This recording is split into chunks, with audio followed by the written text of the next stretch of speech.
Assalamualaikum warahmatullahi wabarakatuh. Kami dari kelompok 5 akan membahas mengenai bab kerangka teoritis dan penyusunan hipotesis. Sebelumnya, perkenalkan nama anggota dari kelompok kami, yaitu ada Fahdia Wulandari, Nita Khairunisa, Alvina Darmawati, Adelia Adayana Putri, Yuni Nafisah, Siti Nur Afifah, Novi Suryawati, dan yang terakhir Dinda Salsa Septiani. Kebutuhan akan kerangka teoritis.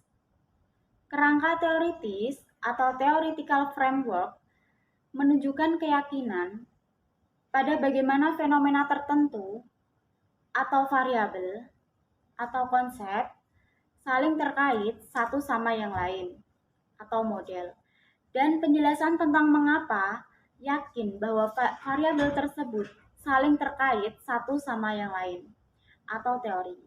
Baik model dan teori mengalir secara logis dan catatan penelitian sebelumnya dalam bidang masalah tersebut. Untuk proses pembuatan kerangka teoritis sendiri ada 3. Yang pertama, memperkenalkan definisi dari konsep atau variabel dalam model Anda. Yang kedua, mengembangkan model konseptual yang memberikan representasi deskriptif dari teori Anda. Dan yang ketiga, menyatakan teori yang memberikan penjelasan untuk hubungan antar variabel dalam model Anda. Variabel. Variabel adalah apapun yang dapat membedakan atau merubah nilai. Nilai dapat berbeda pada berbagai waktu untuk objek atau orang yang sama, atau pada waktu yang sama untuk objek atau orang yang berbeda. Variabel dapat bersifat diskrit, misalnya pria atau wanita, atau kontinu, misalnya usia seseorang. Contoh dari variabel yaitu unit produksi, absensi, dan motivasi. Jenis variabel utama ada 4. Yang pertama, variabel terikat atau dependent variabel, variabel bebas atau independent variabel, variabel moderator atau moderating variabel, dan yang terakhir variabel perantara atau intervening variabel. Variabel terikat. Variabel terikat atau dependent variabel merupakan variabel yang menjadi perhatian utama peneliti. Tujuan peneliti adalah untuk memahami dan mendeskripsikan variabel terikat atau menjelaskan variabilitasnya atau memprediksikannya. Dengan kata lain, variabel terikat merupakan variabel utama yang sesuai dalam investigasi. Yang kedua ada variabel bebas. Variabel bebas atau independent variabel adalah variabel yang mempengaruhi variabel terikat, baik secara positif maupun negatif. Varians dalam variabel terikat disebabkan oleh variabel bebas. Untuk menemukan bahwa perubahan dalam variabel terikat disebabkan perubahan dalam variabel bebas, 4 kondisi berikut ini harus terpenuhi. Yang pertama yaitu variabel bebas dan variabel terikat harus berubah bersama-sama. Dengan kata lain, perubahan dalam variabel terikat harus dihubungkan dengan perubahan dalam variabel bebas. Yang kedua, variabel bebas harus mendahului variabel terikat. Yang ketiga, seharusnya tidak ada faktor lain yang menjadi kemungkinan penyebab perubahan dalam variabel terikat. Dan yang terakhir yaitu diperlukan penjelasan yang logis dan harus menjelaskan mengapa variabel bebas mempengaruhi variabel terikat. Yang ketiga ada variabel moderator. Variabel moderator atau moderating variabel adalah variabel yang mempunyai pengaruh ketergantungan yang kuat pada hubungan variabel terikat dan variabel bebas, yaitu kehadiran variabel ketiga mengubah hubungan awal antara variabel bebas dan terikat. Perbedaan variabel bebas dan variabel moderator.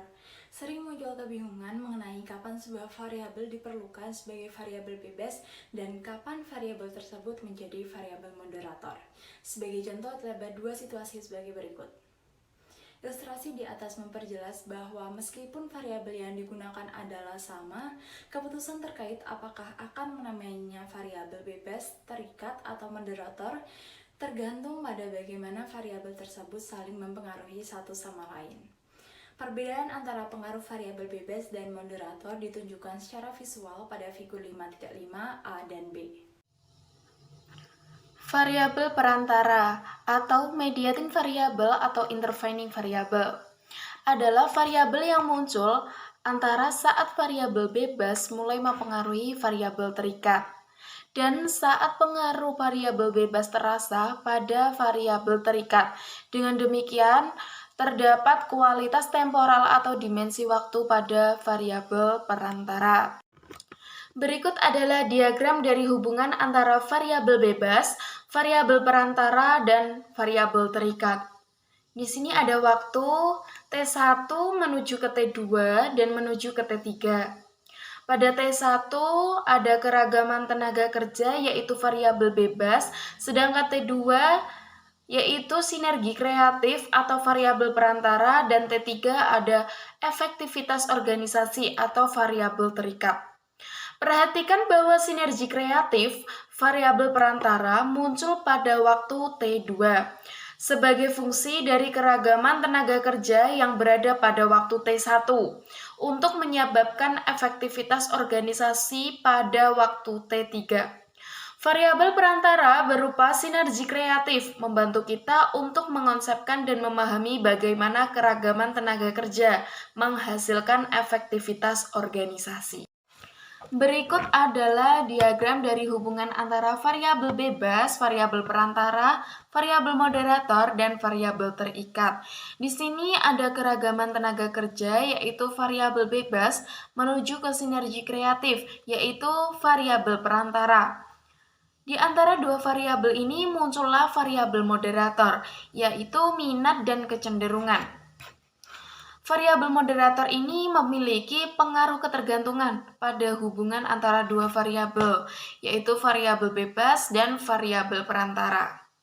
Setelah sinergi kreatif, itu menuju ke efektivitas organisasi, yaitu variabel terikat. Perbedaan antara variabel bebas, variabel perantara, variabel moderator, dan variabel terikat. Untuk membedakannya, ketika variabel bebas menjelaskan varians dalam variabel terikat, variabel perantara tidak menambahkan varians yang telah dijelaskan oleh variabel bebas. Sedangkan variabel moderator memiliki pengaruh interaksi dengan variabel bebas dalam menjelaskan varians.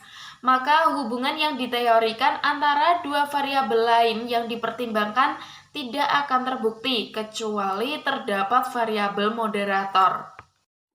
Variabel bebas atau independent variable membantu menjelaskan varian dalam variabel terikat.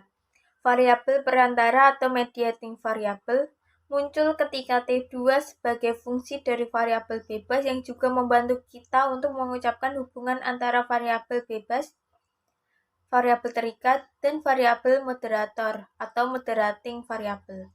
Memiliki pengaruh ketergantungan pada hubungan antara dua variabel. Untuk membedakannya, ketika variabel bebas menjelaskan varian dalam variabel terikat, variabel perantara tidak menambahkan varian yang telah dijelaskan oleh variabel bebas.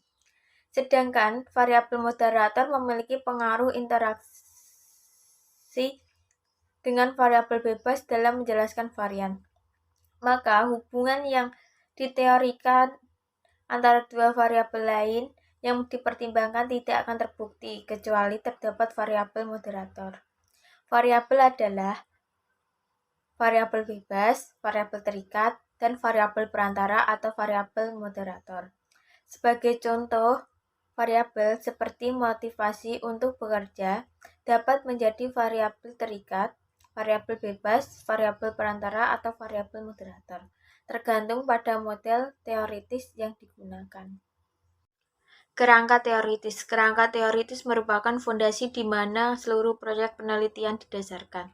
Kerangka teoritis adalah jaringan yang asosiasi yang disusun, dijelaskan, dan dielaborasi secara logis antar variabel yang dianggap relevan dengan situasi masalah dan diidentifikasikan melalui proses seperti wawancara, pengamatan, dan tinjauan literatur. Pengalaman dan intuisi juga berperan dalam menyusun kerangka teoritis. Hubungan antara tinjauan literatur dan kerangka teoritis adalah bahwa tinjauan literatur menyediakan fondasi yang kuat untuk menyusun kerangka teoritis. Survei literatur mengidentifikasi variabel yang mungkin penting seperti yang ditentukan oleh temuan penelitian sebelumnya. Hal tersebut sebagai tambahan untuk hubungan logis lain yang dapat dikonsepkan membentuk dasar untuk model teoritis. Kerangka teoritis menunjukkan dan mengelaborasikan hubungan antara variabel dan menjelaskan teori-teori yang mendasari hubungan serta menjelaskan sifat dan arah hubungan tersebut. Sebagaimana tinjauan literatur merancangkan kerangka teoritis yang baik, hal tersebut pada gilirannya menyediakan dasar yang logis untuk menyusun hipotesis yang dapat diuji.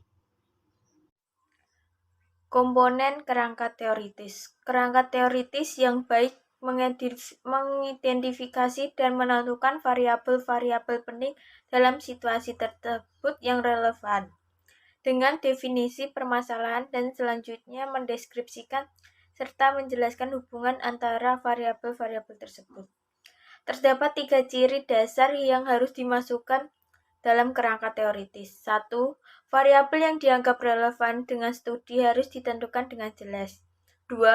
Model yang menjelaskan hubungan di antara variabel-variabel dalam model tersebut harus diberikan. 3. Harus ada penjelasan yang jelas mengapa kita memperkirakan bahwa hubungan tersebut ada. Selanjutnya yaitu contoh pelanggaran. Pada April 2008, Federal Aviation Administration atau FAA mengumumkan usaha keduanya dalam 3 tahun untuk menghentikan manajernya di Texas dari menyembunyikan pelanggaran keselamatan penerbangan setelah investigasi baru menemukan bahwa tindakan kejahatan tetap dilakukan. FAA mengumumkan bahwa para manajer puncak di gedung Air Traffic Control telah dipecat. Menurut pihak FAA, pengawas umum dari Departemen Transportasi menemukan bahwa selain membiarkan maskapai penerbangan mengabaikan aturan resmi keselamatan mereka, manajer FAA di Dallas-Fort Worth secara rutin dan sengaja salah dalam mengklasifikasikan fakta di mana pesawat mengudara secara bersamaan dan berdekatan daripada seharusnya. Berikut yaitu pemecahan kerangka teoritis untuk contoh pelanggaran keselamatan penerbangan. Untuk variabel bebas, kita tetapkan komunikasi ground control dan kokpit, komunikasi di antara kru kokpit, dan desentralisasi. Variabel berikutnya yaitu pelatihan kru kokpit. Apabila sudah ditentukan variabel bebasnya, selanjutnya kita pecahkan kira-kira yang menjadi variabel utamanya itu apa. Di sini, pelanggaran keselamatan penerbangan disebut variabel terikat.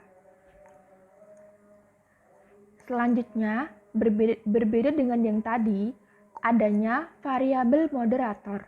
Tandanya adalah kegugupan dan ketakutan. Cara membaca kerangka tersebut yaitu hubungan antara komunikasi ground control dan kokpit, komunikasi di antara kru kokpit, dan desentralisasi berpengaruh pada pelanggaran keselamatan penerbangan. Pelatihan kru kokpit bisa jadi berpengaruh terhadap pelanggaran keselamatan penerbangan yang dimoderasi pada kegugupan dan ketakutan. Contoh lain yaitu pelatihan.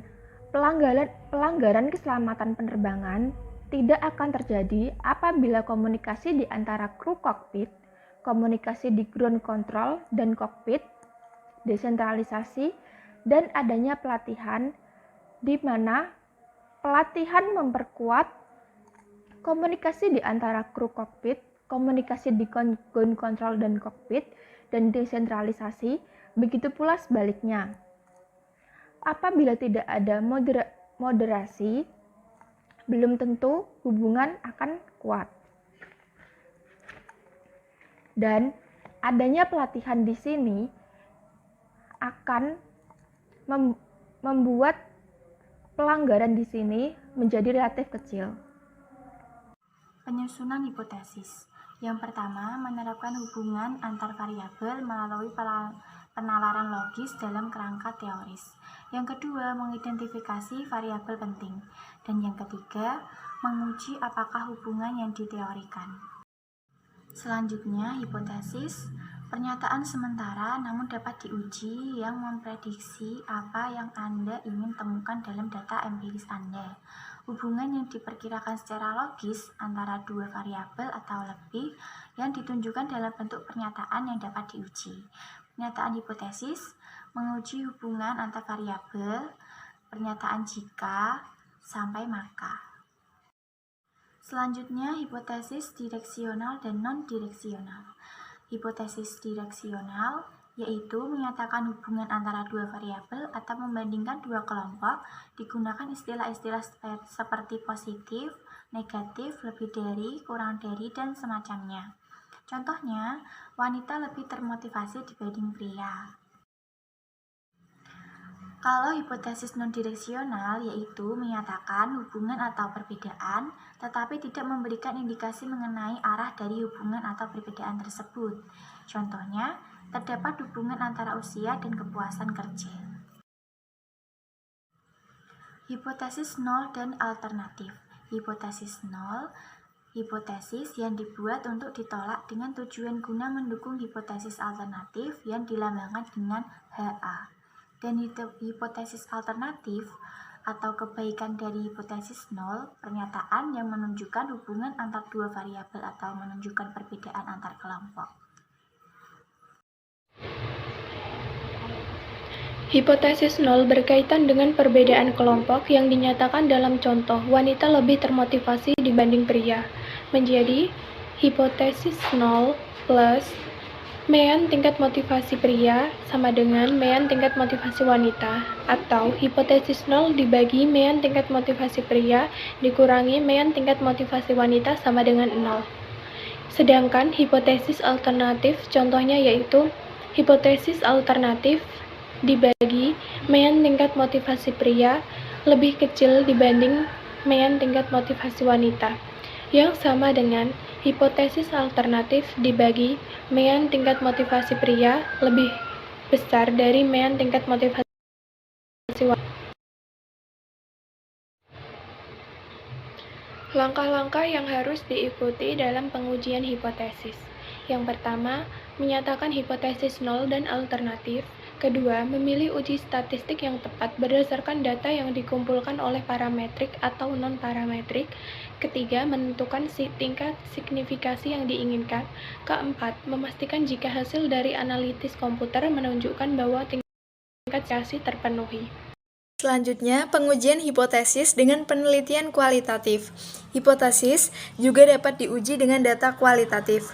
Misalnya, anggap saja setelah wawancara yang ekstensif, peneliti membuat kerangka teoritis bahwa perilaku tidak etis oleh karyawan merupakan fungsi dari ketidakmampuan mereka untuk membedakan antara benar dan salah, atau karena kebutuhan yang mendesak akan uang yang lebih banyak, atau ketidaktertarikan organisasi terhadap perilaku semacam itu.